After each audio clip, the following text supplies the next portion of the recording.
네, 하나님께서 당신을 여기까지 인도하셨습니다. 네, 하나님께서 저와 여러분들 우리들을 여기까지 이 한 해 동안 인도해 주셨습니다. 우리 잠시만 하나님께서 오늘 나에게 베풀어 주신, 지금까지 나에게 베풀어 주신 은혜가 어떠한 것인가 우리 묵상하면서 잠시 우리 묵상으로 감사하는 기도를 좀 같이 드리고 예배 가운데 나아가기를 바랍니다.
이 감사한 마음 그대로 성령과 진리 안에서 오늘도 우리와 함께 하시는 아버지 하나님 앞에 예배 드리겠습니다.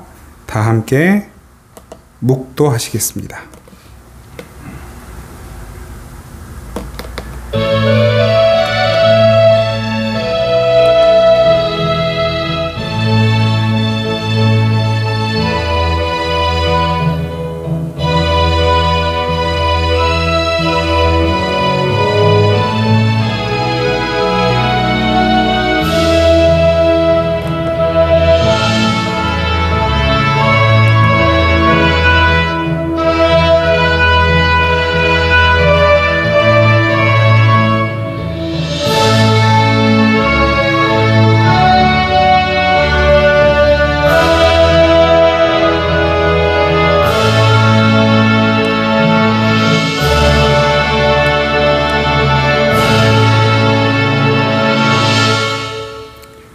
여호와는 위대하시니 우리 하나님의 성 거룩한 산에서 극진히 찬양 받으시리로다.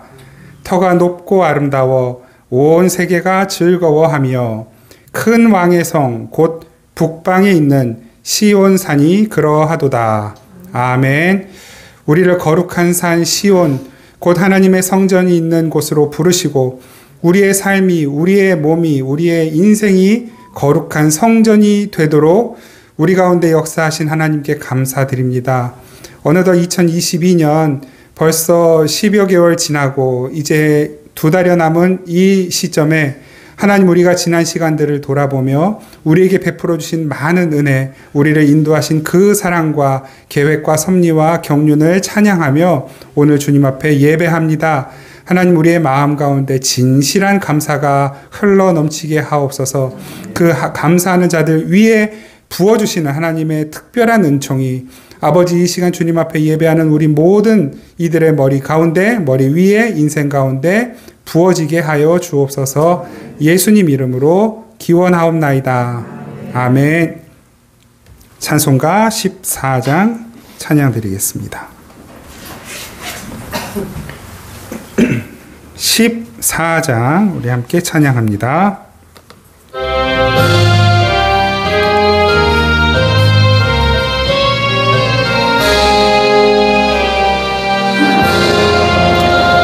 주리 하나님 하늘에 계시니 온 천하 만민 주 앞에 찬송하네. 이 천지 만물도 주 앞에 엎드려 그 거룩하신 이름을 늘 높이네. 주 언약하신 것 끝까지 지키니 저 하늘 나라 향하여 곧 가리라. 주 얼굴 배울 때 내 맘이 기쁘고 영원히 주의 영광을 찬양하리. 왕의 왕 되신 주 하늘에 계시니 이 세상 죄악 이기신 구주 예수. 저 천군 천사들 주옹위하고서 무성도 함께 영원히 늘 섬기네. 삼위일체께 승리한 무리들 다 기쁜 소리 높여서 감사드려.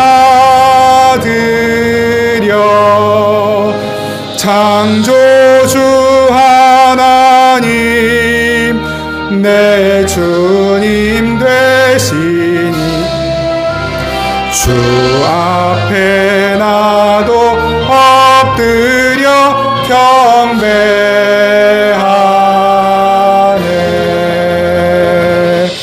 아멘.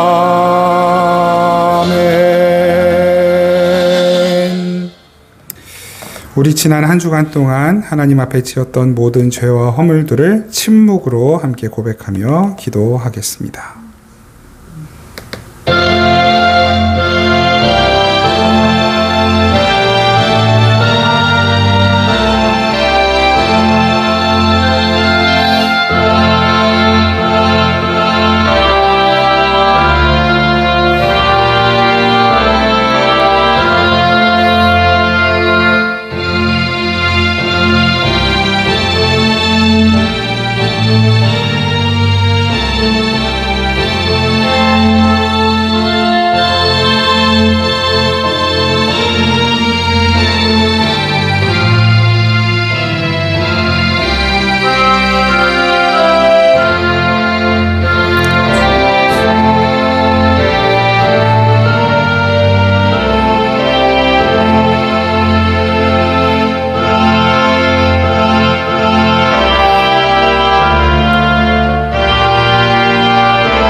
진실한 회개 자리로 나가는 이들의 죄를 하나님은 조건 없이 다 용서하시고 말씀으로 위로하십니다. 내 악이 제하여졌고 내 죄가 사하여졌느니라. 아멘. 나는 전능하신 아버지 하나님 천지의 창조주를 믿습니다. 나는 그의 유일하신 아들 우리 주 예수 그리스도를 믿습니다. 그는 성령으로 잉태되어 동정녀 마리아에게서 나시고 본디오 빌라도에게 고난을 받아 십자가에 못 박혀 죽으시고 장사된 지 사흘 만에 죽은 자 가운데서 다시 살아나셨으며 하늘에 오르시어 전능하신 아버지 하나님 우편에 앉아 계시다가 거기로부터 살아있는 자와 죽은 자를 심판하러 오십니다. 나는 성령을 믿으며 거룩한 공교회와 성도의 교제와 죄를 용서받는 것과 몸의 부활과 영생을 믿습니다. 아멘. 찬송가 429장 찬양 드립니다. 429장 찬양 드리겠습니다.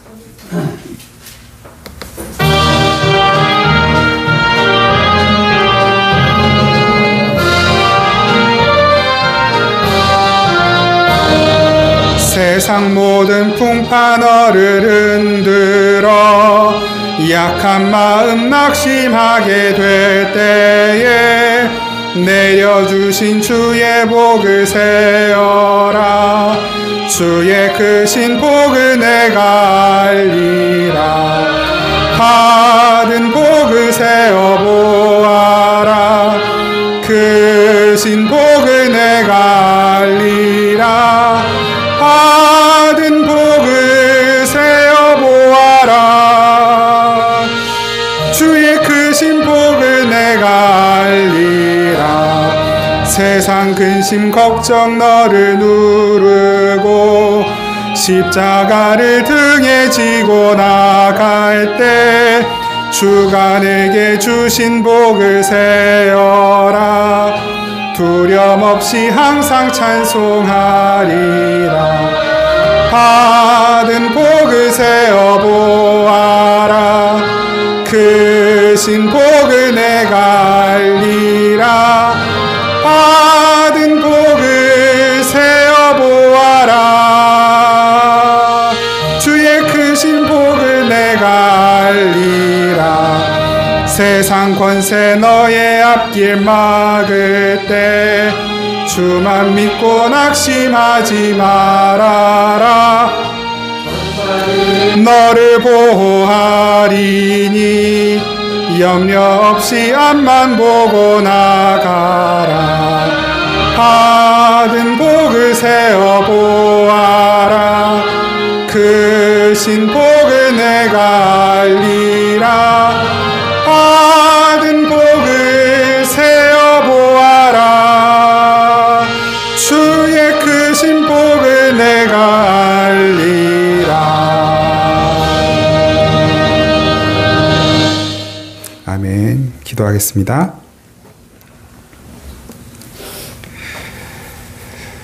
사랑하는 하나님, 하나님의 크신 은혜와 그 자비하심, 우리를 향한 한결같은 돌보심이 얼마나 크고 놀라운지요. 저희들에게 없는 것만 찾느라 원망과 불평 끊일 날이 없지만 하나님은 한 번도 우리에게 필요치 않은 것을 주신 적이 없고 또한 우리에게 있어야 할 것을 없게 하신 적이 한 번도 없으신 신실하신 하나님이십니다. 하나님, 우리에게 있는 것 다 주님의 은혜고 우리에게 없는 것 주님의 놀라운 계획입니다. 하나님, 우리가 주님께 감사할 것 아니면 우리가 어떻게 주님 앞에 나아갈 수 있으리까? 이 시간 다시 한번 주님께 우리의 온 삶을 드리며 감사하오니 이 시간 우리의 마음과 우리의 진실한 고백을 기쁘게 받아주시고 그 감사함 속에 살아가는 이들의 삶이 궁핍하지 않도록 어떤 것에도 부족함이 없도록 또한 어떤 어려움도 이들을 해치지 못하도록 하나님께서 약속하신 그대로 지켜주시고 보호하여 주시고 인도하여 주시옵소서. 우리에게 약속하신 것 반드시 지키시는 하나님이신 줄 믿습니다. 우리도 주님께 약속하고 주님 앞에 이렇게 살겠노라 다짐했던 것들 돌아보니 지키지 못한 것 많지만 하나님 이제 다시 결단하고 주님께 나아갑니다. 우리의 연약한 결단, 우리의 연약한 이 결단력과 또 실행력을 긍휼히 여겨주시고 하나님 힘과 능력을 더하여 주셔서 주님께서 우리에게 신실하시듯 우리도 주님 앞에 신실한 아들, 딸, 신실한 백성, 신실한 신부, 신실한 제자가 되게 하옵소서. 하나님, 우리 생명의 단비 교회 복 주셔서 감사합니다. 지금까지 지켜주신 것 참 놀라운 주님의 우리에게 베풀어 주신 기적입니다. 앞으로도 주님께서 우리를 살라고 하시는 동안 살 것이고 가라 하시는 데까지 갈 것이고 하라 하시는 일들을 하기 원합니다. 하나님, 우리를 붙드셔서 부디 주님께서 이 시대에 이 땅에 주님께서 하시려던 그 일들, 계획하신 그 일들을 우리 생명의 단비 교회를 통해 하나하나 이루어 가 주시옵소서. 우리는 주님이 역사하시는 그 현장에 목격자가 되기 원합니다. 그리고 주님의 작은 도구들 되기를 간절히 원합니다. 주님, 우리를 사용하셔서 그 하나님 나라의 부요함과 그 영원한 생명의 아름다움과 또 하나님께서 우리를 얼마나 사랑하시는지에 대한 그 사랑을 우리의 삶을 통해 나타내고 보여줄 수 있도록 흘려보내도록 하나님 우리를 통해 역사하여 주시옵소서. 우리 사랑하는 자녀들 열심히 공부하고 있습니다. 참 어려운 시절이지만 하나님 이 시절을 잘 통과해내야 또 주님께서 앞으로 예비하신 그 길들을 더 힘있게 걸어갈 수 있는 줄 믿습니다. 하나님, 특별히 이제 입시를 앞두고 열심히 공부하고 준비하는 사랑하는 딸, 그리고 주의 자녀들을 주님께서 살펴주시고 이 마지막 때 흔들리지 않도록, 지치지 않도록, 그 마음이 무너지지 않도록 주님께서 굳게 붙들어 주시고, 아버지 어떤 것보다도 하나님의 계획 을 넘어설 수 있는 것이 없는 것을, 아버지 하나님의 뜻과 계획과 사랑보다 큰 것이 없음을 기억하고 주 안에서 열심히 공부하여 하나님께 기쁨이 되고 또 하나님 우리에게도 기쁨이 되는 귀하고 아름다운 열매로 허락하여 주시옵소서. 각자 맡은 삶의 자리를 열심히 신실하게 지켜내는, 또 정직하게 살아가는 우리 사랑하는 모든 식구들 주님께서 품어주시고 붙들어주시고, 정직해서 손해보는 일이 있겠지만 그러나 그것이 하나님께 영광이 되고 또한 더 나아가서는 모든 이들에게 유익이 된다는 것을 아버지 우리가 기억하고 주님 앞에서 정직한 삶, 주님 앞에서 감사하는 삶, 주의 뜻을 신뢰하는 믿음의 삶을 끝까지 살아내도록 성령님 도와주시옵소서. 오늘도 주님 말씀으로 저희들을 가르치시고 저희의 연약한 팔과 다리가 주의 말씀으로 힘을 얻어 이 세상에 주님의 손과 발로 주님의 능력 나타내는 삶이 되도록 함께하여 주시옵소서. 주님께 귀한 예물 드리는 그 모든 손길, 하나님 그 손을 꼭 붙잡아 주시고 따뜻하게 하시고 주님의 능력의 손이 되어서 그 손으로 하는 모든 일들이 주의 복과 은혜와 사랑과 생명을 흘려보내는 귀한 손이 되도록 주님 함께하여 주시옵소서. 오늘도 감사함으로 주님께 예배할 수 있도록 인도하시고 불러주신 은혜 다시 한번 감사드리며 예수님 이름으로 기도드립니다. 아멘. 우리 하나님 말씀 함께 보겠습니다. 요한계시록 9장 1절에서 12절까지 말씀입니다.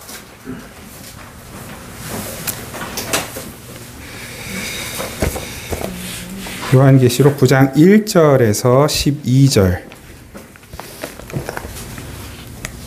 우리 한 목소리로 함께 받들어 읽겠습니다. 시작. 다섯째 천사가 나팔을 불 때 내가 보니 하늘에서 땅에 떨어진 별 하나가 있는데 그가 무저갱의 열쇠를 받았더라. 그가 무저갱을 여니 그 구멍에서 큰 화덕의 연기 같은 연기가 올라오매 해와 공기가 그 구멍의 연기로 말미암아 어두워지며 또 황충이 연기 가운데로부터 땅 위에 나오매 그들이 땅에 있는 전갈의 권세와 같은 권세를 받았더라. 그들에게 이르시되 땅에 풀이나 푸른 것이나 각종 수목은 해하지 말고 오직 이마에 하나님의 인침을 받지 아니한 사람들만 해하라 하시더라. 그러나 그들을 죽이지는 못하게 하시고 5달 동안 괴롭게만 하게 하시는데 그 괴롭게 함은 전갈이 사람을 쏠 때의 괴롭게 함과 같더라. 그날에는 사람들이 죽기를 구하여도 죽지 못하고 죽고 싶으나 죽음이 그들을 피하리로다. 황충들의 모양은 전쟁을 위하여 준비한 말들 같고 그 머리에 금 같은 관 비슷한 것을 썼으며 그 얼굴은 사람의 얼굴 같고 또 여자의 머리털 같은 머리털이 있고 그 이빨은 사자의 이빨 같으며 또 철 호심경 같은 호심경이 있고 그 날개들의 소리는 병거와 많은 말들이 전쟁터로 달려 들어가는 소리 같으며 또 전갈과 같은 꼬리와 쏘는 살이 있어 그 꼬리에는 5달 동안 사람들을 해하는 권세가 있더라. 그들에게 왕이 있으니 무저갱의 사자라. 히브리어로는 그 이름이 아바돈이요 헬라어로는 그 이름이 아볼로온이더라. 첫째 화는 지나갔으나 보라 아직도 이후에 화 둘이 이르리로다. 아멘. 오늘 이 말씀을 가지고 너를 해칠 자 없으리 라는 제목으로 하나님 말씀 나누겠습니다. 우리 지난주 말씀을 통해서 우리가 우리의 실존, 우리가 어디에 있는 자들인가, 좀 표현이 그렇지만 우리는 중간계를 살아가는 사람들이라고 말씀을 드렸어요. 그러니까 비유적인 표현입니다. 영원한 하나님의 나라, 흠이 없고 완전한 하나님 나라가 있고 땅의 나라가 있죠. 이 땅의 권세 잡은 자들, 제가 반지의 제왕을 빗대서 이렇게 말씀드렸는데, 이 땅은 소위 이제 사단의 권세가 완전히 주름 잡고 있는 곳이죠. 그래서 사단의 권세가 주름 잡고 있고, 사단에게 속아서 죄 가운데 살아가는 이들이 살아가는 땅, 그것을 이제 땅이라 칭하고, 우리는 어디에 사는가? 그 하늘과 땅 사이, 그 하늘과 땅 사이를 살아가요. 그런데 하늘은 아니에요. 그렇다고 땅도 아니에요. 어떻게 보면 어중간해요. 모호한 사람들입니다. 이 세상이 볼 때 그리스도인들의 실체가 그렇습니다. 모호한 존재들. 저들의 가치관은 무엇인가? 저들의 가치관은 선인가? 아니면 재물인가?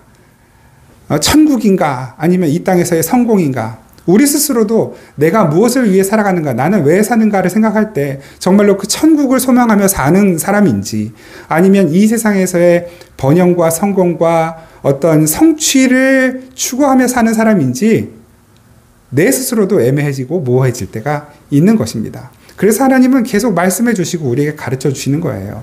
우리의 실존은, 우리의 발바닥은 땅에 붙이고 살지만 우리의 시선은 하늘을 향해 있고, 이 땅에서 받는 고초와 고난들을 우리도 고스란히 다 받게 되지만, 그러나 그것이 우리를 침몰하는 것이 아니라 오히려 하나님의 은혜를 경험케 하는 선물이 되고 도구가 되어서, 그래서 우리는 끊임없는 재앙의 이 땅을 살아가되 어떻게 살아가냐면, 독수리 그 날개에 엎여 살아가는 것처럼.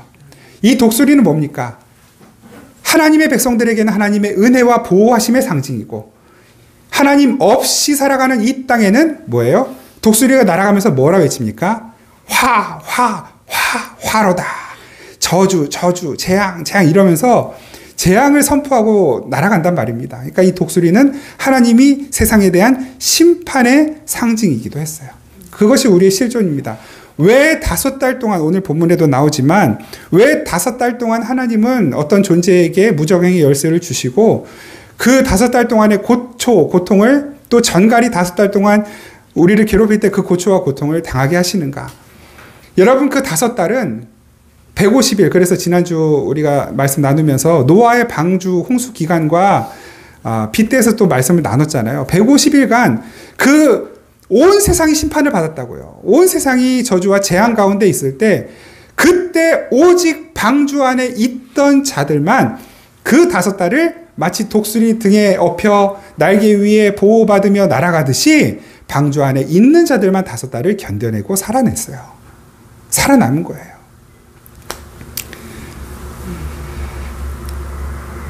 그러니까 우리가 지난주 살펴보았던 8장 13절의 그 독수리는 우리에게는 하나님의 은혜와 보호하심의 상징이고, 이 땅에는 심판의 상징이 되는 것입니다. 이것은 성경 전체에 흐르는 하나님의 원리예요. 말씀 한 것 같이 보겠습니다. 출애굽기 12장 12절에 13절 같이 한번 읽겠습니다. 시작. 내가 그 밤에 애굽 땅에 두루 다니며 사람이나 짐승을 막론하고 애굽 땅에 있는 모든 처음 난 것을 다 치고 애굽의 모든 신을 내가 심판하리라. 나는 여호와라. 내가 애굽 땅을 칠 때에 그 피가 너희가 사는 집에 있어서 너희를 위하여 표적이 될지라. 내가 피를 볼 때에 너희를 넘어가리니 재앙이 너희에게 내려 멸하지 아니하리라. 아멘. 그 피가 우리를 살려요. 이 마지막 그 10번째 심판이잖아요. 출애굽하기 전에 10번째 심판 때에 온 애굽 땅에 있는 첫째 난 것들은 다 죽어요. 그 첫째가 상징하는 게 뭡니까? 그 가문 전체예요. 그 존재 자체예요. 첫째 아니라 둘째, 아들이 자식이, 딸이 10명이 있어도 그 한 명을 잃는 건 우리가 상상할 수 없는 고통이죠. 그런데 첫째가 이 당시에 상징하는 바, 이때는 이게 이제 정서였거든요. 첫째는 우리 가문이고 우리의 정체성이에요. 우리 가문의 대를 이어갈 사람이란 말이에요. 근데 하나님이 그걸 그냥 한순간에 다 쓸어버리시는 거예요. 심판이죠. 무서운 심판이죠. 그때에 살아남는 자들, 그때 하나님의 보호하심을 받는 자들, 무엇으로 보호받습니까? 독수리의 날개 위에 올려져 있듯 노아의 방주 안에 이렇게 실려 그 저주의 물 위를 둥실 떠가듯 예수 그리스도의 피가, 어린 양의 피가 이들을 살리는 거예요. 예수 그리스도의 피가 우리를 살려내는 것입니다. 이 저주의 세상 위를 둥둥 떠가게 만드는 거예요. 무엇이? 예수 그리스도의 피가. 오늘 이따 우리가 성찬에 함께 참여하겠지만 그 예수의 피는 우리에게 생명입니다. 이 떡과 잔을 우리가 함께 대할 때 오늘 그 예수님의 생명이 저와 여러분들 이 자리에 충만해지고 흘러넘치게 되기를 간절히 바랍니다. 아무튼 이 독수리는 심판과 또 보호하심, 이것을 동시에 상징하는 것이었었고요. 그 보호하심 가운데 있는 우리들에게 또 이 세상 가운데 어떤 일이 일어나는지를 계속해서 말씀하시는데 다섯 번째 나팔, 우리 9장 1절 말씀 같이 한번 읽으실까요? 9장 1절 같이 읽습니다. 시작.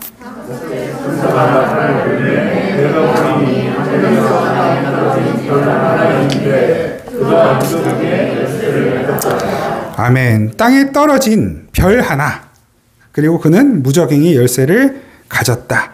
이것과 아주 흡사한 본문 말씀이 계시록 20장에 있거든요. 그걸 먼저 한번 같이 읽어보시죠. 계시록 20장 1절에서 3절까지. 시작. 또 내가 보매 천사가 무적행의 열쇠와 큰 쇠사슬을 그의 손에 가지고 하늘로부터 내려와서 용을 잡으니 곧 옛 뱀이요 마귀요 사탄이라. 잡아서 1000년 동안 결박하여 무적행에 던져 넣어 잠그고 그 위에 임봉하여 1000년이 차도록 다시는 만국을 미혹하지 못하게 하였는데 그 후에는 반드시 잠깐 노일이라. 아멘. 여러분, 우리가 계시록을 읽을 때 착각하지 말아야 되는 거 다시 말씀드리지만 이 계시록 1장부터 22장까지는 시간의 흐름을 따라 지금 진술하고 있는 게 아닙니다. 시간의 흐름이 아닌 어떤 흐름? 논리적인 흐름. 하나님께서 어떻게 구원하시고 완성하실지를 반복적으로 계속해서 말씀하시는 거예요. 반복적으로. 교회를 통해서 한번 말씀하시고, 그 다음에 봉인이 해제되는 그 이야기를 통해서 한번 말씀하시고, 나팔, 지금 우리가 보고 있는 이 본문, 나팔이 불 때 어떤 일어나는 걸 통해서 말씀하시고, 그 다음에 또 대접이 떨어질 거란 말이에요. 그걸 통해서 또 한번 말씀하시고, 이건 반복이에요. 이거 떨어진 다음에 이거 떨어지고, 이거 떨어지고, 이거 떨어지는 시간의 순서가 아닌 논리적 순서. 그러니까 이 20장 말씀을 보면서도, 이상하다. 이게 다 또 심판이 났는데 또 이렇게 사탄이 또 잠깐 풀려나면 그럼 뭐가 어떻게 되는 거지? 이건 다 완전히 뒤죽박죽 되는 거거든요. 그러니까 이 계시록 20장 1절에 3절에서도 마찬가지로 지금 우리가 겪고 있는 이 상황, 그리고 하나님께서 완성하실 그 완성의 자리까지 가는 그 과정을 설명하시는 거예요. 반복해서. 하나님은 구원을 완성하셨어요. 천국을 완성하셨어요. 그리고 하나님의 계획을 지금 완성하셨어요. 어디에서? 하나님의 시간 계획표 안에서. 그래서 하나님의 시간은 전부가 뭐라고요? 다 현재. 근데 우리에게는 미완성처럼 느껴지는 거예요. 왜냐하면 우리는 시간, 공간의 제한을 받거든요. 거기에 매여 있을 수밖에 없거든요. 하나님은 시간, 공간의 제한을 받지 않으시죠. 하나님께는 과거도 현재이고 미래도 현재란 말이에요. 그게 완성이에요. 그 완성의 모습이 뭐냐면 하나님이 예수 그리스도께서 그 이제 무정에게 이따 볼 건데 무정행의 열쇠를 가지신, 그러니까 모든 심판의 권세를 가지신 분이 다 심판을 하셨단 말이에요. 그래서 사탄도 그냥 다 집어넣고 잠궜는데 그 하나님의 백성들을 완성으로 이끄시고 이 땅을 심판하시는 완전히 심판하시는 그 이전의 상황들을 위하여 반드시 잠깐 놓이는 일이 생긴단 말입니다. 그리고 오늘 우리가 읽은 본문에 그 반드시 잠깐 사단이 놓였을 때 일어나는 일이, 이 논리적 순서 안에서 일어나는 일이 오늘 본문 가운데에도 다시 한번 묘사되는 거예요. 그러니까 9장 1절 한번 보세요. 여기서 우리가 그 땅에 떨어진 별 하나, 이거 어떻게 우리가 해석하면 좋을까요? 이것에 대한 다양한 해석들이 많이 있어요. 제가 이것 때문에도 한 3종류 정도를 봤는데 해석이 뭐 비슷하지만 조금씩 달라요. 어떤 사람은 이 떨어진 별 하나가 뭐 예수 그리스도다라고 말하기도 하고, 어떤 이들은 뭐 목회자들이다, 교회다 이렇게 말하기도 하고, 어떤 이는 또 사단이다 이렇게 말하기도 한단 말이에요. 여러분들은 어떻게 판단하고 싶으세요? 하늘에서 땅에 떨어진 별 하나. 이게 사실은 그 헬라어 성경으로 보면 조금 더 명쾌해요. 왜냐하면 땅에 떨어진 별 하나는 원래 떨어진 별인 거예요. 이미 떨어져 있는 별. 그러니까 하늘에서 반짝인 적이 있었으나 어떤 강력한 권세에 의하여 떨어져 버린 거예요. 그러니까 더 이상 별이 아닌 존재예요. 그 별 하나가 뭐예요? 무저갱의 열쇠를 받았어요. 이게 중요한 힌트거든요. 무저갱의 열쇠를 가지고 있는 게 아니라 가지고 있는 분에게서 잠시 넘겨받은 거예요.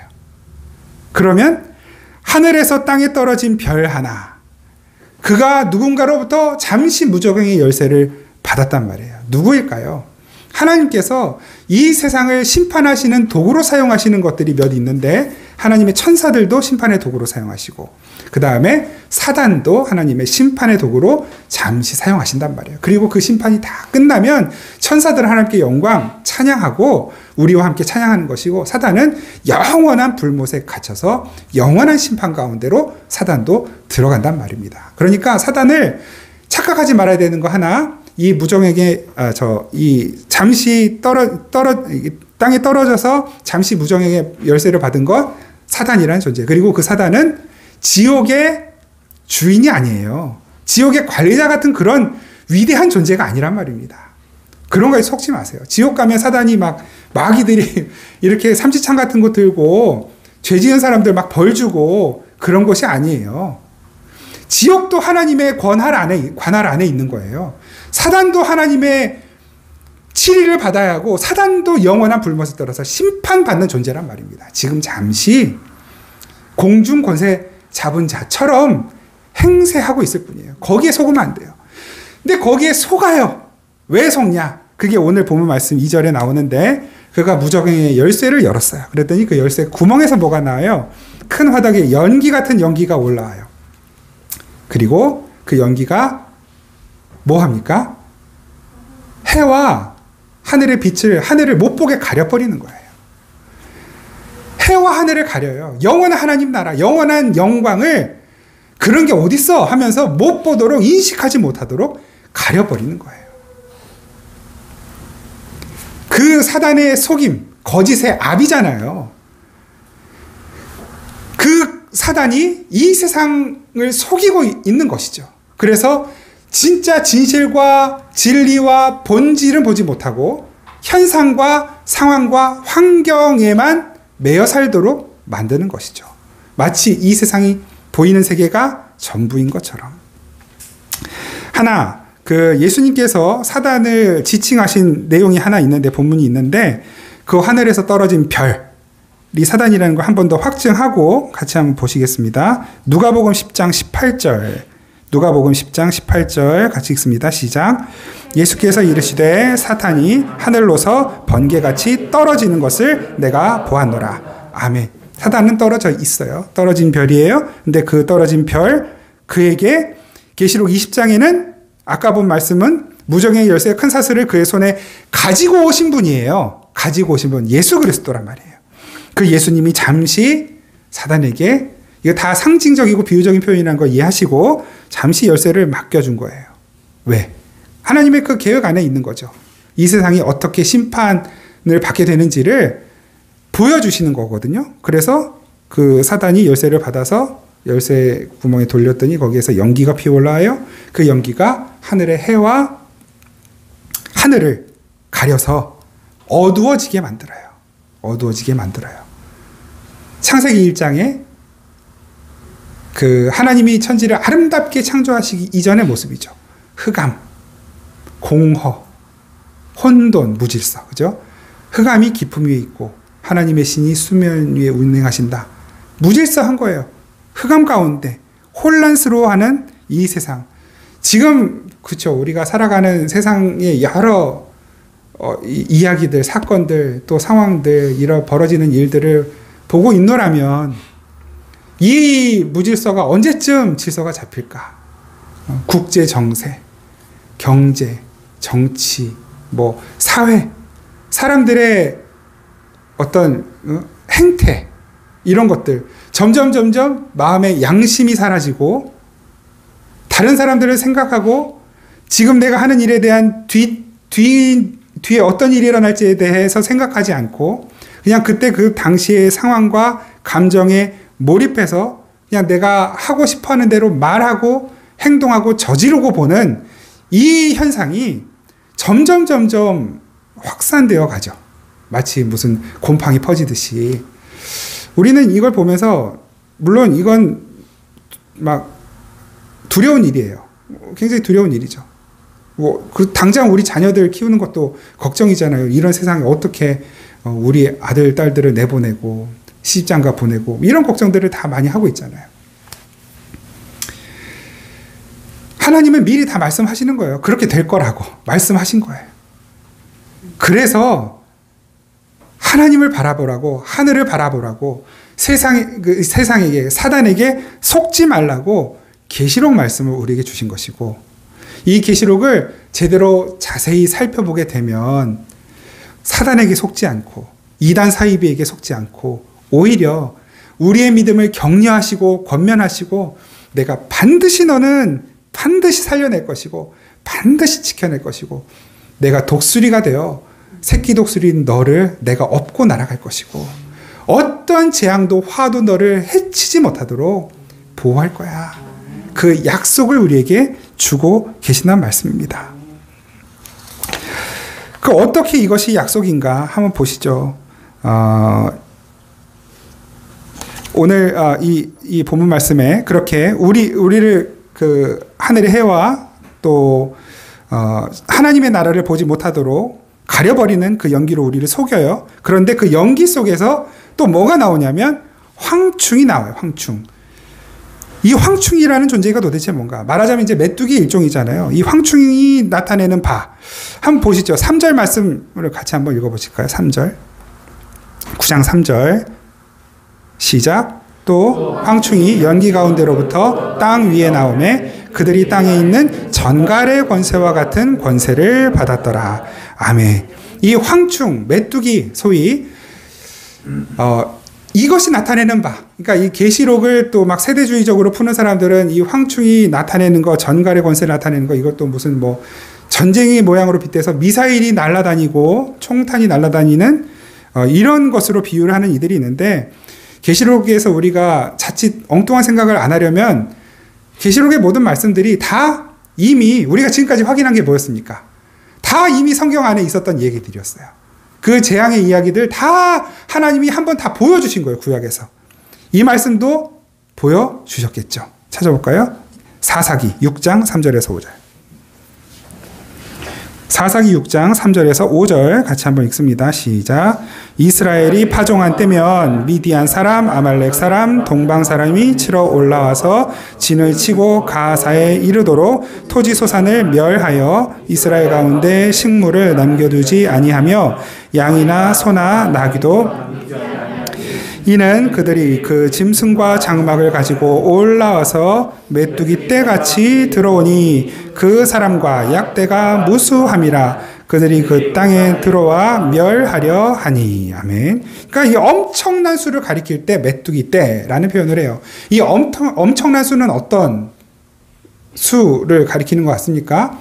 교회를 회방하고 하나님 믿는 이들을 부정하는, 하나님을 부정하는 자들이죠. 실제로 세상에 크리스찬보다 넌 크리스찬이 압도적으로 수가 많다는 것을 우리가 이미 알고 있는 것이고 그들의 가치관은 물론 기독교를 뭐 좋아하고 싫어하고를 떠나서 가치관 자체가 우리가 사는 세계 자체가 달라요.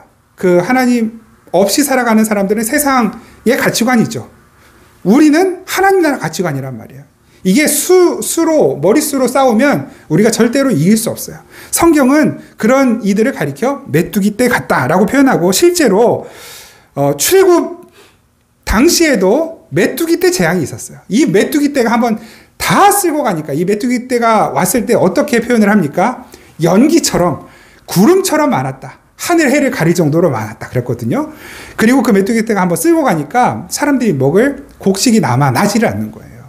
하나님의 심판의 현상을 메뚜기 떼를 통해서 한 번 더 보여주시는 것이죠. 경제가 막 어렵다 해요. 물론 이것을 메뚜기 떼의 재앙이다라고 딱 단정해서 말할 수는 없겠어요. 그러나 저는 그 증상의 하나라고 봅니다. 많은 이들이 경제적으로 부유할 때도 있지만 이렇게 한 번씩 확 꼬꾸라진 날, 전 세계 경제가 한꺼번에 확 꼬꾸라졌잖아요. 겨우는 아니지만 이렇게 두 나라 전쟁하는데 다 꼬꾸라져요. 이게 만약에 전쟁의 규모가 조금이라도 커진다고 생각해 보십시오. 전쟁에서 멀리 떨어져 있는 나라들 모두가 다 더 막대한 영향을 받게 되는 것입니다. 마치 구름이 온 세계를 덮는 것처럼 우리는 그렇게 연약한 사람들이에요. 우리 힘으로 이 땅에 내려지는 어려움과 고통을 해결할 방법이 없단 말입니다. 아모스 7장 1절 2절 말씀을 제가 한번 읽어드릴게요. 주 하나님이 나에게 다음과 같은 것을 보여주셨다. 이건 이제 세 번역으로 말씀 지금 읽어드리는 건데요. 주께서 재앙에 쓰실 메뚜기 떼를 만드신다. 어디 말씀이라고요? 아모스서 구약의 말씀이에요. 2벌가리의 씨가 움돋을 때에 곧 왕에게 바치는 곡식을 거두고 나서 다시 두 번째 뿌린 씨가 움돋을 때이다. 우리가 이 곡식이 너무 필요할 때, 자랄 때란 말이에요. 그런데 메뚜기 떼가 땅 위의 푸른 풀을 모두 먹어버리는 것을 보고 내가 보고서 주 하나님 용서하여 주십시오. 야곱이 어떻게 견디어낼 수 있겠습니까? 그는 너무 어립니다. 하고 간청하니. 이 얘기거든요. 무슨 말이냐면 내가 열심히 일구었어요. 밭을 일구고 이제 거두면 돼. 자라는 걸 보고 거두면 되는데 하나님이 메뚜기 떼를 보내시니까 순식간에 무너지는 거예요. 그래서 나오는 탄식과 고백이 하나님 살려주세요. 이렇게 되는 거예요. 여러분 이것이 우리의 기도이고 우리의 고백이에요. 어쩌면 이 재앙과 아픔을 통해서 누군가는 우리가 그랬던 것처럼 하나님 살려주세요 하면서 하나님 앞에 나올 자들이 있단 말입니다. 그러면 그렇게 하나님을 앞에 나와서 하나님을 만나고 구원받게 되면 그에게는 이 재앙이 이 세상에 둘도 없는 가장 큰 복이 되는 것입니다. 그거예요. 똑같은 일이지만 누군가에게는 복이고 누군가에게는 재앙이에요. 똑같은 일인데 누군가에는 하나님을 깊이 만나는 기회가 되고 누군가에게는 하나님을 저버리는 계기도 될 수 있는 것입니다. 정신 차리지 않으면. 그리고 이들에게 어떤 권세가 있는가? 전갈과 같은 권세가 있다 그래요. 전갈과 같은 권세. 성경에서 이 전갈은 항상 재앙, 아픔, 뭐 이런 것들을 나타내기도 하는데 그보다도 하나님을 반대하고 패역한 세대를 일컬을 때 또 전갈이라고 표현하기도 하거든요. 에스겔 2장 3절에서 6절, 에스겔 2장 3절에서 6절 말씀 같이 한번 읽겠습니다. 시작. 내게 이르시되 인자야 내가 너를 이스라엘 자손 곧 패역한 백성 나를 배반하는 자에게 보내노라. 그들과 그 조상들이 내게 범죄하여 오늘까지 이르렀나니 이 자손은 얼굴이 뻔뻔하고 마음이 굳은 자니라. 내가 너를 그들에게 보내노니 너는 그들에게 이르기를 주 여호와의 말씀이 이러하시다 하라. 그들은 패역한 족속이라. 그들이 듣든지 아니 듣든지 그들 가운데에 선지자가 있음을 알지니라. 인자야 너는 비록 가시와 찔레가 함께 있으며 전갈 가운데 거주할지라도 그들을 두려워하지 말고 그들의 말을 두려워하지 말지어다. 그들은 패역한 족속이라도 그 말을 두려워하지 말며 그 얼굴을 무서워하지 말지어다. 아멘. 예, 하나님을 거부하는 패역한 세대를 가리켜 가시, 찔레, 그리고 전갈이라고 표현을 합니다. 그들에겐 독소가 있어요. 기독교 세계관을 부정하고 받아들이지 않아요. 공격하죠. 아프게 공격합니다. 하나님의 나라를 상징하는 것이 가나안이라면 하나님 없는 나라를, 하나님 은혜를 벗어나 있는, 하나님의 통치를 벗어나 있는 세상을 광야라고도 말하거든요. 우리는 하나님 나라로도 살지만 광야를 또한 살아가고 있는 거잖아요. 그 광야에는 전갈이 있단 말입니다. 전갈. 그 전갈에게 쏘이면 주저앉는 거예요. 광야를 살아가는데 전갈에게 쏘이면, 공격당하면 주저앉는 거예요. 고통받는 것이죠. 그 전갈에게 쏘인다는 게 무엇이겠습니까? 그 세상의 가치관, 패역한 세대가 따르고 좇고 사랑하는 그 가치관을 우리도 쫓게 되는 것. 이 세상의 가르침, 이 세상의 가치관이 교회 안에 침투해 들어와 예수님께서 말씀하신 것처럼 바리새인의 누루, 이단 거짓 선지자들의 교묘한 가르침, 발람의 가르침, 우리 계시록 3장에서 봤잖아요.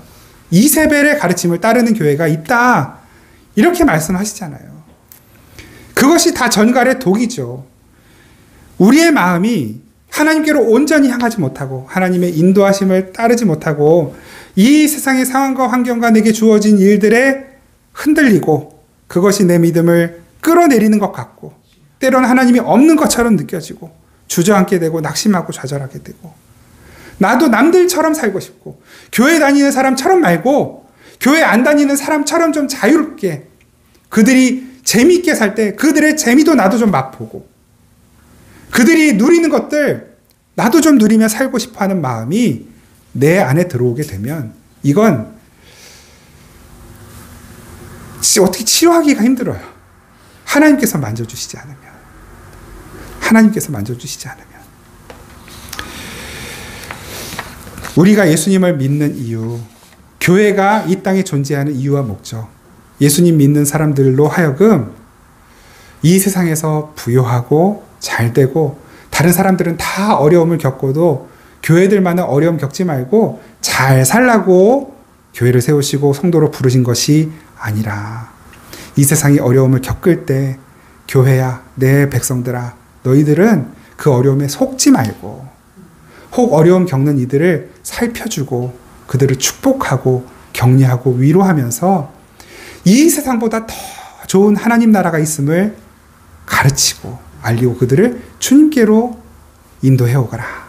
그래서 하나님이 교회를 세우신 것입니다. 이것을 아주 오늘 이 전갈에 빗대어서 예수님께서 아주 강력하게 하신 말씀이 있거든요. 우리 한번 이 말씀 같이 한번 보시죠. 누가복음 10장 뒤로 조금 그 말씀 넘어가야 될 텐데요. 누가복음 10장 19절. 누가복음 10장 19절. 우리 한 목소리로 함께 읽겠습니다. 시작. 내가 너희에게 뱀과 전갈을 밟으며 원수의 모든 능력을 제어할 권능을 주었으니 너희를 해칠 자가 결코 없으리라. 아멘. 우리는 광야를 살아가지만 전갈에게 쏘이지 않습니다. 전갈이 우리를 쏘려 공격할 때 주님께서 우리에게 능력을 주셨는데 어떤 능력이냐면 그 전갈을 밟아으깨는 능력을 주셨습니다. 로마서 16장에도 말씀하시죠. 사단을 너희의 발 아래 상하게 하시리라. 사도 바울은 담대하게 이렇게 외칩니다. 이 세상을 휘어잡고 주름잡고 어두움 가운데 흑암 가운데 사망의 자리로 몰고 가는 사망아 너의 쏘는 것이 어디 있느냐. 전갈이 쏘듯이 사망아 너의 쏘는 것이 어디 있느냐. 사망이 쏘는 것은 죄요. 죄의 권능은 율법이라. 그 무적의 열쇠구멍에 열쇠를 돌려서 그가 할 수 있는 것은 열쇠구멍에서 연기가 피어올라 사람들을 속이고 그 가운데서 황충 같은 그 연기라는 것이 결국 실체가 뭐였냐면 세상, 세속의 가치관이었어요. 그것으로 사람의 눈을 어둡게 하고 마음을 어둡게 하여 영원한 하나님의 나라를 바라보지 못하고 하나님을 소망하지 못하게 하는 것이었단 말입니다. 그것이 지금도 쏘는 것처럼 사람들을 미혹하고 어떤 교회들을 미혹하고 성도들을 미혹할 때 우리는 깨어서 하나님 나라를 올바르게 바라보고 하나님이 우리에게 주신 아주 놀라운 권세가 있거든요. 기도하는 거예요. 농담 비슷하게 제가 가끔 이런 얘기를 해요. 이제 머지않아 AI가 설교하는 때가 올 수도 있겠다. 예? 지금도 뭐 AI 엄청나게 발전했잖아요. 그러면 그 AI가 지금도 우리는 주석 하나만 제대로 보려고 해도 너무 골치 아픈데 이게 다 전 세계에 있는 주석을 다 학습하는 거죠.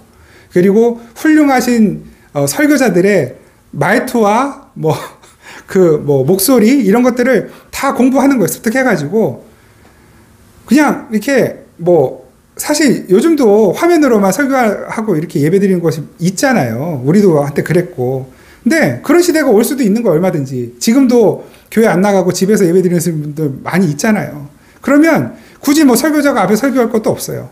그렇게 잘 학습된 훌륭한 설교, 정말로 신학적으로나 영적으로나 성경적으로나 틀림없는 올바른 설교를 할 수 있을 거라고요. AI가. 예? 그럴 수 있다고 봐요. 그 은혜 될 거예요. 우리는 책을 보면서도 은혜 받는데 AI가 설교하는 거 갖고 은혜 받지 말라는 법이 있어요? 받을 수 있어요. 그걸 듣고 구원받을 수도 있다고 생각해요. 그런데 아무리 AI가 발달하고 과학이 발달하고 그래도 절대로 과학이 AI가 로봇이 할 수 없는 게 있어요. 뭐겠습니까? 기도하는 거, 기도. 기도 소리는 흉내낼 수 있지만 하나님께 올려드리는 기도는 그건 교회밖에 못해요. 우리밖에 못하는 거예요. 하나님의 권능은 거기에서 옵니다. AI가 설교하는 시대가 와도 전가를 밟는 권능은 안 나타나요. 그런데 기도하는 이들, 예수님 뒤를 따라서 예수님의 마음을 좇아서 예수님과 함께 겟세마네에 오르고 거기에서 자기를 부인하고 아버지의 뜻대로 되기를 원합니다라는 그 소원을 가지고 아버지의 뜻이 나의 삶에 이 땅에 이루어지기를 원하는 마음으로 살아가는 여러분들의 기도, 여러분들의 삶을 통해 전갈의 권세가 밟히고 사단의 권세가 밟히고 여러분들이 살아가는 현장이 전갈과 사단의 권세가 밟히고 하나님의 능력이 나타나는 삶의 현장이 된단 말입니다. 뭐 때문에? 여러분들이 기도하시는 일 때문에. 여러분들이 하나님의 말씀을 붙들고 기도하시는 그 일로 인하여. 그리고 그것은 무엇으로부터 말미암습니까? 예수 그리스도께서 저와 여러분들을 위해 죽으시고 피 흘리시고 부활하셔서 우리에게 영원한 생명 주셨기 때문에 일어난 일들이란 말입니다. 지옥이 어떤 곳인지 아세요? 지옥이 죽고 싶어도 죽을 수 없는 곳.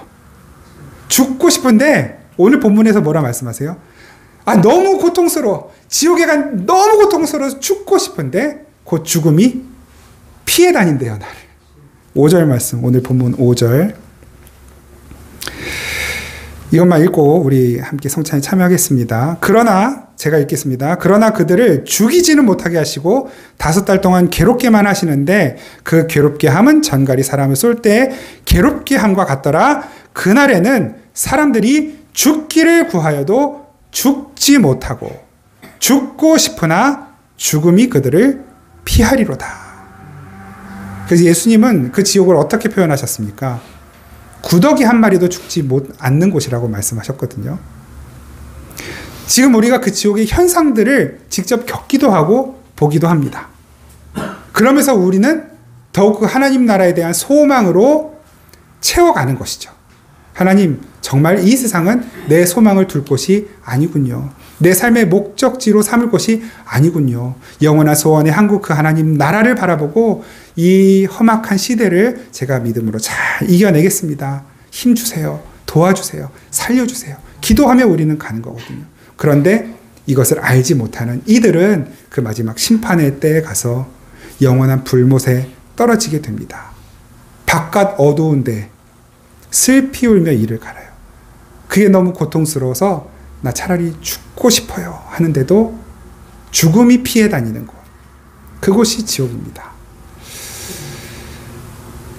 하나님은 바로 거기에서 우리 지지난주 말씀에서 봤지만 내 백성아 거기서 너는 나와라. 거기서 너는 나와라. 내가 너를 건져냈다. 예수의 피를 우리의 삶에 우리 인생의 문에 발라버리셔가지고 죽음의 사자가 이 아바돈 아볼론이 우리는 그냥 넘어가는 것입니다. 오히려 우리는 그 안에서 기도하는 권세를 가졌고 말씀 붙들고 살아가는 권세를 가졌습니다. 여러분 보통 분들이 아니시란 말이에요. 세상은 우리를 시시하게 볼지 몰라도 하나님은 절대 우리 인생 한 사람 한 사람을 시시하게 안 보시는 거예요. 왜요? 하나님 자기 자식을 죽여내고 살려낸 존재이기 때문에. 오늘 우리가 이 성찬에 참여할 때 내가 어떻게 구원받았는지를 다시 한번 기억하면서 이런 나, 죽고 싶어도 죽을 수 없는 지옥에 떨어질 수밖에 없었던 나를 살려내시고 영원한 생명 주시고 기도할 권세를 주시고 전갈을 밟을 권세를 주신 우리 하나님께 감사하는 마음으로 성찬에 참여하겠습니다. 이 성찬은 헬라어로 유카리테리아 이렇게 말하거든요. 유카리투스. 이게 뭐냐면 감사라는 뜻이에요. 그러니까 성찬은 예수님의 죽음에 예수님의 생명에 참여하는 것인데 그 성찬의 의미는 감사예요. 감사. 우리 레위기 공부하시는 분들 더 좀 의미를 잘 아실 텐데 우리는 우리의 속죄 제물이 되시고 화목 제물이 되신 예수 그리스도의 살과 피를 함께 나누어 먹으며 그걸 나누어 먹으며 예수의 몸에 참여하고 한 몸이 되는 것이고 서로 용납하고 사랑하는 자들로 예수님의 성품을 먹는 거거든요. 예수님의 삶을 먹는 것이고 그래서 우리는 이 성찬에 참여하며 그 예수님의 성품이 예수님의 삶이 나의 삶이 되게 해주십시오. 그 기도하는 마음이 있어야 하는 것입니다. 그 마음 가지고 감사하는 마음 가지고 오늘 이 시간 함께 성찬에 참여하겠습니다. 하나님 말씀 먼저 제가 읽겠습니다. 고린도전서 11장 23절에서 29절 말씀이에요. 내가 너희에게 전한 것은 주께 받은 것이니 곧 주께서 잡히시던 밤에 떡을 가지사 축사하시고 떼어 이르시되 이것은 너희를 위하는 내 몸이니 이것을 행하여 나를 기념하라 하시고 식후에 또한 그와 같이 잔을 가지시고 이르시되 이 잔은 내 피로 세운 새 언약이니 이것을 행하여 마실 때마다 나를 기념하라 하셨으니 너희가 이 떡을 먹으며 이 잔을 마실 때마다 주의 죽으심을 그가 오실 때까지 전하는 것이니라. 그러므로 누구든지 주의 떡이나 잔을 합당하지 않게 먹고 마시는 자는 주의 몸과 피에 대하여 죄를 짓는 것이니라. 사람이 자기를 살피고 그 후에야 이 떡을 먹고 이 잔을 마실지니 주의 몸을 분별하지 못하고 먹고 마시는 자는 자기의 죄를 먹고 마시는 것이니라. 아멘. 우리 이 시간 잠시 묵상할 때 첫 번째 하나님께 감사하는 기도, 두 번째, 여전히 내 안에 죄가 남아있는지를 살피고 그 죄의 용서를 구하는 기도. 세 번째, 주님 이 떡과 잔에 참여하며 예수님의 삶에 참여하는 자 되기 원합니다. 예수님의 성품을 참여하는 자 되기를 원합니다. 이렇게 세 가지 기도 제목으로 우리 잠시 묵상으로 함께 기도하겠습니다. 자비로우신 하나님, 오늘 우리가 주님의 은혜에 감사하며 이 떡과 포도주로 나타내신 예수님의 살과 피에 참여합니다. 보잘것없는 떡과 포도주였지만 이 위에 은혜로 임하셔서 이 떡과 포도주를 먹고 마시는 우리가 예수님의 크신 사랑과 영원한 생명을 누리는 시간이 되게 하신 줄 믿습니다. 이 성찬으로 우리 모두가 예수님의 성품과 삶에 참여하며 서로 사랑하는 공동체가 되게 하옵소서. 예수님의 이름으로 기도드립니다. 아멘. 예수님께서는 성찬을 베푸시고 찬양하며 산으로 제자들과 함께 가셨습니다. 우리 그 사랑 감사하는 마음으로 우리도 함께 찬양 드리겠습니다.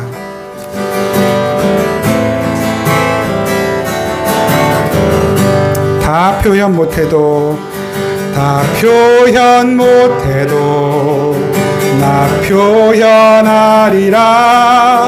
다 고백 못해도 나 고백하리라. 다 알 수 없어도 나 알아가리라. 다 닮지 못해도 나 닮아가리라. 다 표현 못해도 나 표현하리라. 다 고백 못해도 나 고백하리라. 알 수 없어도 나 알아가리라. 다 닮지 못해도 나 닮아가리라.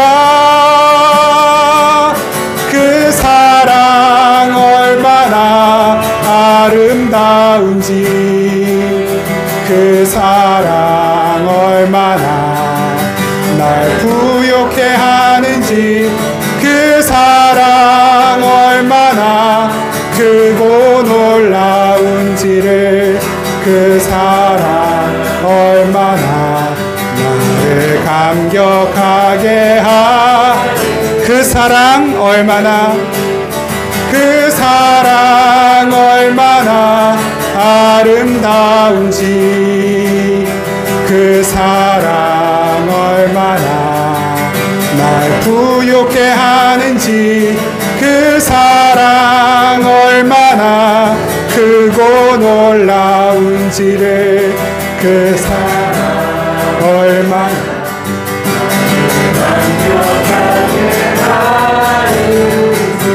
그 사랑 얼마나, 그 사랑 얼마나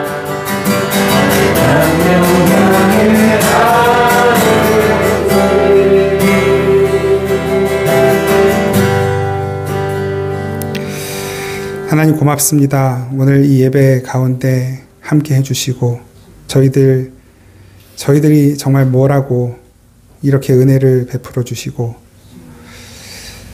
저희들이 정말 뭐라고 저희들의 예배를 이렇게 기쁘게 받아주시는지요.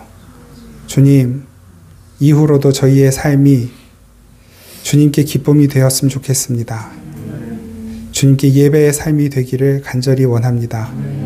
성령님이 도와주시지 않으면 그렇게 살 수 없는 저희들입니다.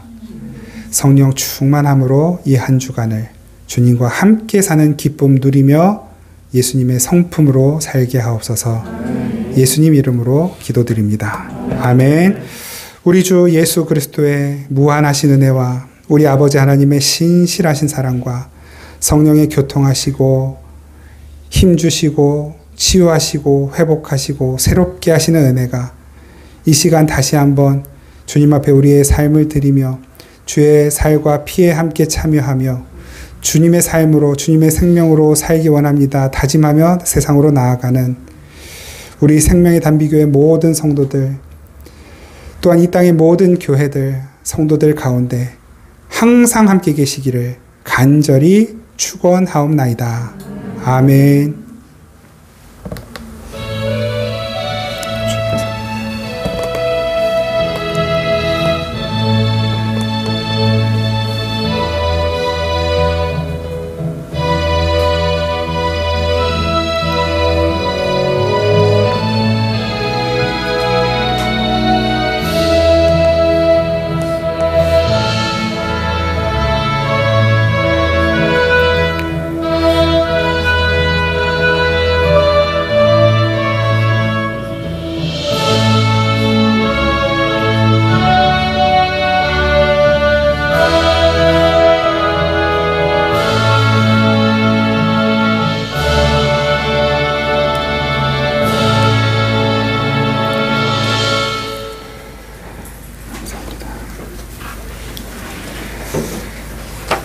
네, 감사합니다. 예배를 마쳤습니다. 오늘 안 쏟으려고 진짜 조심했는데 또 쏟았네요. 네, 하여튼 우리 교회도 우리의 삶도 이렇게 예수님의 피로 흥건해졌으면 좋겠습니다. 네, 오늘 오후 3시에 찬양 예배 드립니다. 오후 4시에 레위기 성경 공부 세 번째 시간이 있습니다. 수요일 저녁 7시 수요 기도에 모이고요. 돌아오는 토요일 오후 4시에 청년부 모임이 있습니다. 기억하시고 꼭 함께 하면 좋겠습니다. 10월 마지막 주일 10월 30일인데요. 성경 퀴즈 대회 예배 드린 후에 같이 퀴즈 대회 하고 또 교제의 시간을 가질 겁니다. 퀴즈 대회는 팀별로 하려고 하고요. 개인전도, 개인적인 문제도 있고, 또, 넌센스 문제도 있고, 그래서 누구라도 다 참여하실 수 있도록 그렇게 하여튼 머리를 굴리고 있습니다. 그래서 다 함께 참여하시고요. 친구들 데리고 오셔도 되고요. 그 예상 문제를 마련해서 뒤에 놔뒀더니 벌써 다 없어지고. 네, 가정별로 하나씩 가져가시면 돼요. 가정별로 하나씩 가져가셔 보시고, 또 제가 그 카톡으로도 그거 그림 파일로 만들어서 다 보내드릴 거니까 또 정 없으시면 그거 보셔도 되고, 근데 그걸 받았다고 뭐 좋아하실 건 없어요. 거기 있는 그대로 제가 낼 건 아니거든요. 그거, 예, 뭐 그대로 내는 것도 있겠죠. 그런데 제가 좀 한 번씩 두 번씩 꽈가지고, 예, 거기 있는 완전히 숙지해야만 또, 예, 볼 수 있게 막 이렇게 만들었으니까. 근데 뭐 전혀 뭐 어렵지 않습니다. 우리가 성경 퀴즈하면서 시험 들 일은 없으니까, 예, 시험 들지 않도록 잘 준비해서 할 거고요. 그날은 이제 도시락을 간단하게 준비할 거예요. 그래서 좀 같이 대열을 이렇게 만들어서 서로 좀 얼굴 보면서 이야기 나누면서 식사하실 수 있도록 이렇게 할 테니까요. 하여튼 다 그때 다 옵시다. 오늘 오신 분들 다 옵시다. 같이, 예, 그렇게 교제하는 시간 하면 참 좋겠습니다. 하반기 계속 가정 신방하고 있는데요. 제가 개별적으로 연락드리고 시간 정해서 찾아뵙도록 하겠고요. 우리 수능 진짜 얼마 남지 않는데, 수능도 수능이고, 이제 입시 절차가 사실 여러 가지 신경 써야 될 게 너무 많잖아요. 그래서 이 입시 전 과정 아마 길게는 내년 1월, 2월까지도 갈지 모르는데, 그때까지 우리 수험생들 주변에 계시는 분들, 그리고 우리 보석 같은, 딸을 위해서 계속해서 기도해 주시고, 격려해 주시고, 응원해 주시기를 바랍니다. 떡을 준비했습니다. 나가실 때 떡 한 분에 하나씩, 꼭 2개 안 되고 하나, 꼭 받아가시기를 바랍니다. 감사합니다.